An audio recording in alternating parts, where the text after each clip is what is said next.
screw. Ito. So ngayon, tignan natin kung anong mas maganda sa kanilang dalawa. Ngayon natin dito. Ayan.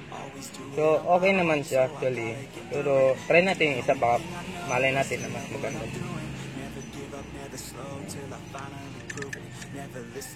So, fit na fit yung ulo. So, itong gagamitin natin. So, kailangan din yung screw natin ganito klase para pag tumusok siya, automatic naglalak yan.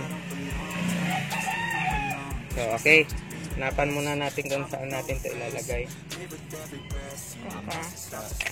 Mga boss, naisip-isip ko na mas maganda ito siya ilagay dito sa ilalim para madali natin lagyan ng USB or alisan natin ng USB. So, ngayon, paano natin siya iabot dito? Kasi diba, ayan. Kung dito din natin ito idadaan, pag dito natin siya idadaan, papunta dito sa baba, parang pag ganito, hindi yan abot. So, kailangan dito natin siya ipapasok. Kunan mo siya dito pa para mas maliwanag.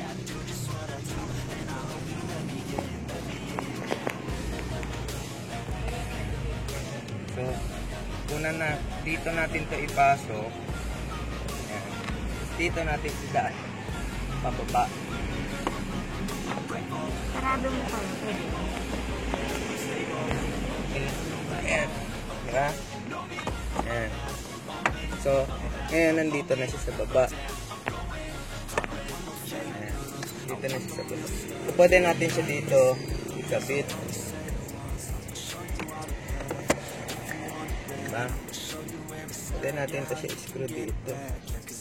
Or depende sa inyo kung saan nyo komportable. Gusto nyo din dito. Kaya lang masyado siyang kita kasi mga spray. So, dito para ma-access natin to kasi hindi kasi natin may screw mga pare. Ayan o, tingnan nyo to, ito maliit na to pero hindi ko siya may screw mahirap. So sa gabal to kailangan matanggal to. So bago natin to matanggal, tanggalin muna natin to. So ang procedure nyan is nandito, ito o, itong screw na yan unang tanggalin. Gagamitan natin ng ganitong rin, 10 mm. So, ngayon, natanggal ko na to kaya hugutin ko na lang. So, pag natanggal mo yun, ito, hugot mo lang. Hugot lang yan.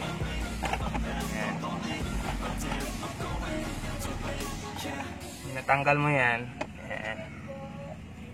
Ang sunod, ito naman, itong screw na to. Tanggalin mo yan. So, tanggal ko na kasi. Bale, kinabit ko lang para mapakita sa inyo. So ngayon, pag natanggal nyo to, hindi yan pwede hugutin agad kasi may lock pa yan dito. Magkabilaan yan at saka dito sa kabila meron. So kailangan, ang pagtanggal nyan, tutusukin nyo lang sa gitna. Tusok nyo lang. Ayun, tumunog. Tapos, tatak nyo lang. Ayan, tanggal na yan. So, ganun din sa kabila. Tutusok nyo lang din, tapos tapin nyo lang.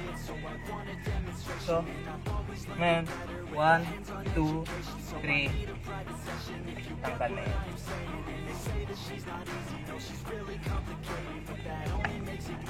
So, ngayon, maluwag na dito. Malaya ka na mag-screw dito sa baba.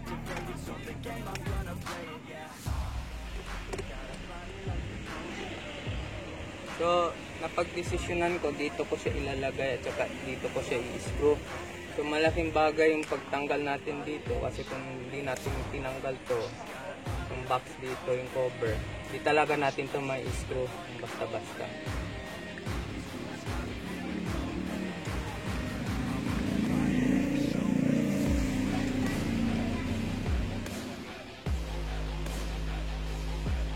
Ayan sir, box, tapos ko na na-screw. So, ayan o, matigas. Matigas talaga. Matigas oh. Kahit anong alog ko, matigas. So, ang advantage kasi ng screw, naka-screw, matigas. Alam nyo naman, pag tinusukan mo ng USB, matigas yan. Pag hinugot mo din, matigas. So, tendency, pag double-sided tape ang ginamit mo, matatanggal talaga sa lakas ng paglagay mo, sa lakas ng paghugot mo. Kasi meron kasing resistance yung USB. So, kagaya nyan, tingnan nyo, tutusok ko. Swabe lang. Kasi matigas siya eh. Kapit na kasko. Pag hinugot ko, matigas oh, matigas. Oh. Kasi kung naka-double sided tape kayo, lagi yung hawakan dito, tusok, tanggal. Medyo hassle yun. Pero pag naka-screw yan, kahit one hand lang kayo, madali lang. Diba? So, yun. Babalik natin yung mga cover. Saka dito, balik natin lahat ng gamit. Tapos, okay na. Ngayon, babalik na natin yung cover. Pero, dahil na nabuksan na natin tong part na to, di, linisin na lang din natin. Ganitong brush, maganda to pang linis. Diba? Kasi, mas maganda kasi kung isang bukasan lang, tapos sabay linis na agad. So, advantage yun. So, kailangan nyo lang ng ganitong brush para pang linis sa gilid-gilid. Mga alikabok, mga buhok, balahibo, ng aso, pusa, o ano ba, ng mga dala ng mga pets.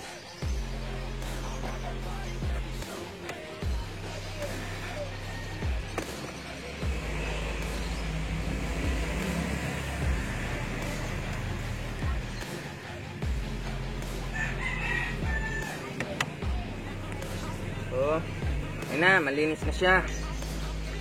Balik na natin mga boss. Pasok lang natin. Teka lang, brush ko lang siya.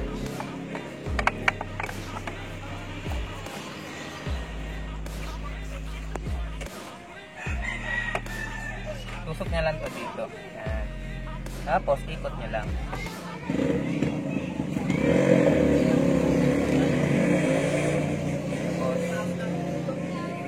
Ito, ang pagbalik nito, kailangan tusok niyo muna. Ayan. Kailangan nakalabas yung ulo ah. Kasi pag ganito hindi yan papasok. So, kailangan nakalabas yung ulo. Tusok lang natin siya sa pwesto. Ayan. Pag natusok nyo na, ganyan, tusok nyo na yung ulo. Ayan. Ganyan, pagbalik nyo.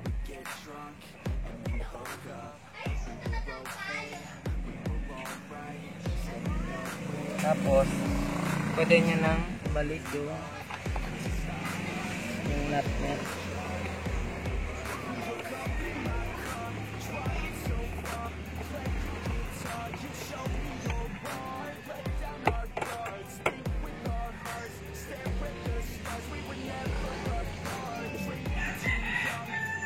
So, kung magpapalit kayo ng valve nito, pag napundi, ganito nyo din pagbuksan.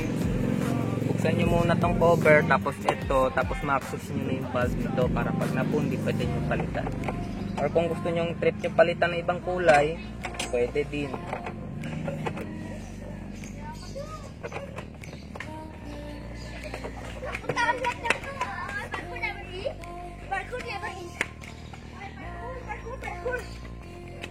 Ito.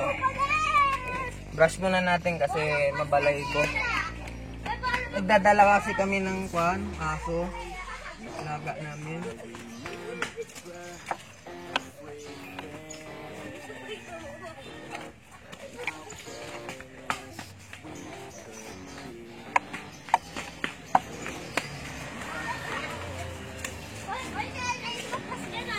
Malinis na siya. Tapos ang pagbalik nito, tusok niya, pasok niya lang. Ayan. Shoot niya lang. Tapos, shoot niyo muna to. Ayan. May pasok niya na to. Pwede niyo na ibaba. Ayan. Balik niya lang yung nut dito. Ito. Ayan o. Ayan.